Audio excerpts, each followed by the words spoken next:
Senhor presidente, senhora deputada, né, que hoje temos apenas, a deputada Cláudia também está no plenário ali. Mas eu quero, senhores deputados, eu quero iniciar minhas palavras expressando o sentimento de todos os deputados que integram a base de apoio ao governo. Quando cada um aqui, de diferentes siglas partidárias, passou a integrar a bancada da base de apoio, passou no sentimento, no convencimento, que governar é uma grande responsabilidade, não é pequena não, sabemos disso. Porque nós vivemos numa época que muitos políticos estão preocupados diariamente para saber quantas curtidas vai ter na sua postagem do Facebook. Difícil encontrar alguém que tenha uma visão de Estado, do interesse público, para poder tomar medidas muitas vezes duras, impopulares, porque governar com a aprovação do Facebook, reconheçamos, não serve para esse poder legislativo, não serve para o governo do Estado, não serve para a República Brasileira. E eu entendo que nós estamos vivendo um momento em que houve um grave episódio nesse Estado e que fugiu, na minha avaliação, ao controle. Controle desse parlamento, porque quando o presidente da Casa ingressou na Justiça para poder garantir que a Casa pudesse deliberar sobre um projeto de lei, porque da mesma forma que eu repudio a violência, eu repudio a invasão do parlamento. Na democracia, o parlamento é o pulmão. Fechado o parlamento, é como se você fizesse com que a ditadura prevalecesse. E nós sabemos que essa Assembleia Legislativa já enfrentou momentos difíceis. E, indiscutivelmente, a última quarta-feira, dia 29, foi um deles.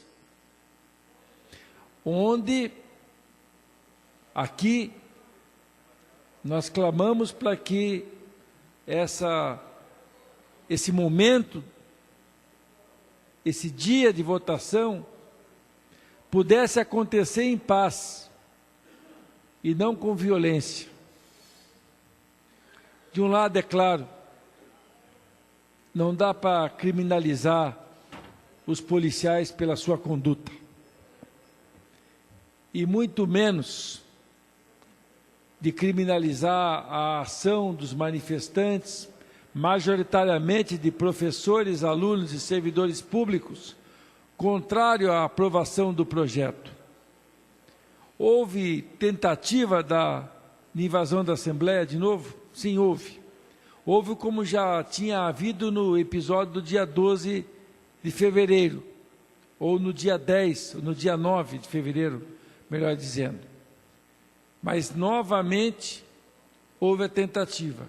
Mas nada justifica a utilização daquele volume de bombas que houve na quarta-feira, e muito menos daquilo que se tornou uma surpresa para todos, o uso das balas, dos artefatos, das balas de borracha, que inegavelmente feriram muitas pessoas e que indiscutivelmente não podem ser utilizadas mais. Não se pode permitir, não é a utilização de cachorros, porque os cavalos já haviam sido proibidos, de cachorros, mas de balas de borracha ou de bombas de efeito moral utilizadas num despropósito que obviamente não é permitido. Eu digo isso porque há limite em tudo que deve ser feito. E quem exerce uma função pública tem que saber qual é o limite. O que é necessário para se conter a invasão e, ao mesmo tempo, fazer com que o parlamento pudesse deliberar sobre a matéria que estava na pauta. Creio que a Assembleia pode e deve fazer projetos de lei que regulam essa atividade. Não podemos nós, também, por outro lado, ser lenientes. Poder fazer com que todas as ações que possam violar o poder legislativo não sejam elas contidas pelo direito penal do nosso país. Não podemos legislar sobre o direito penal. É competência privativa da União, mas da forma com que está modulado a aplicação da lei, sim, é permitido que aquele que possa, de fato, extrapolar os limites, ser punido. Seja ele um agente público, seja ele um manifestante. Da minha parte, eu tenho a convicção que o Ministério Público do Paraná, mais uma vez, pela sua competência, terá as condições, através do inquérito que apura as responsabilidades, apurar, de fato, quem é que pode e se deve ser punido. O que sabemos nós é que a Assembleia tinha que deliberar. Não importava se fosse naquela tarde, naquela noite ou naquela madrugada. O fato é que houve antes, precedente a isso, uma decisão política. E é sobre isso que eu quero falar. Porque se de um lado nós falamos do movimento social, dos servidores públicos, que vieram à frente da Assembleia se manifestar sobre um projeto sobre o qual, aliás, não é que eles tinham dúvidas, tem dúvidas, muitas dúvidas.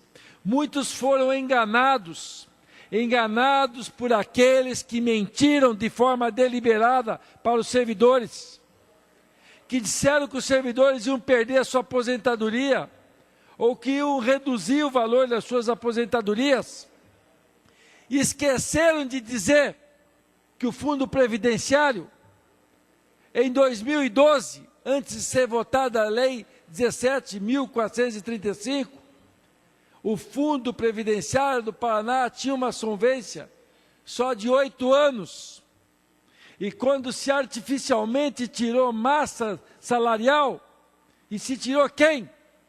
Que, aliás, eu até acho que foi o deputado Tadeu Venero, não sei quem, falou de uma ação de um procurador do Tribunal de Contas. Sinceramente, ele deve viver no mundo da lua, não no Paraná. Porque esses servidores que está falando do fundo financeiro, saíram foi justamente do fundo previdenciário.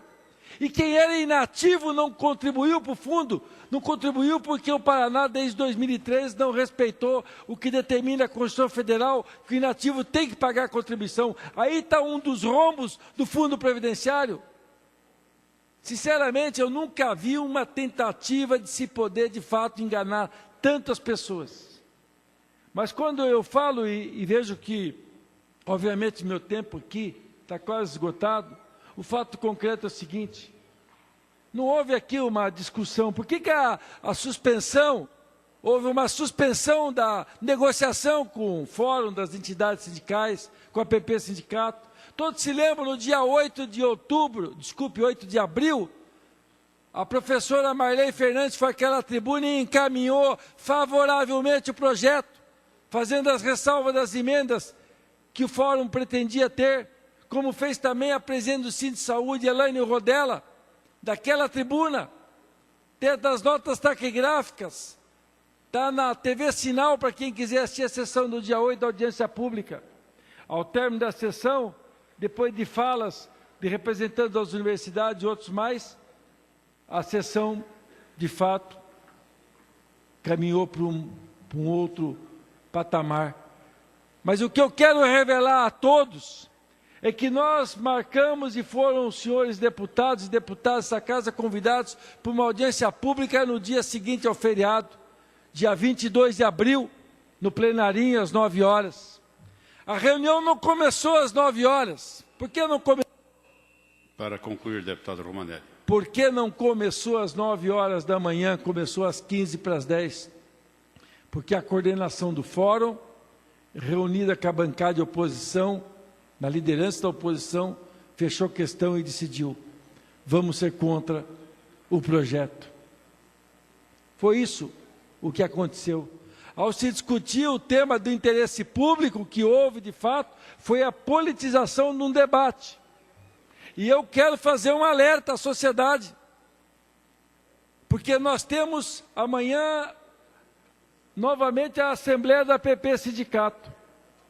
Nós temos também uma reunião às 11 horas entre a secretária da Administração e a coordenação do Fórum das Entidades Sindicais, para começar a discutir a questão da database e também, é claro, para tratar aquilo que envolve a questão das faltas dos professores que deixaram de cumprir a ordem judicial.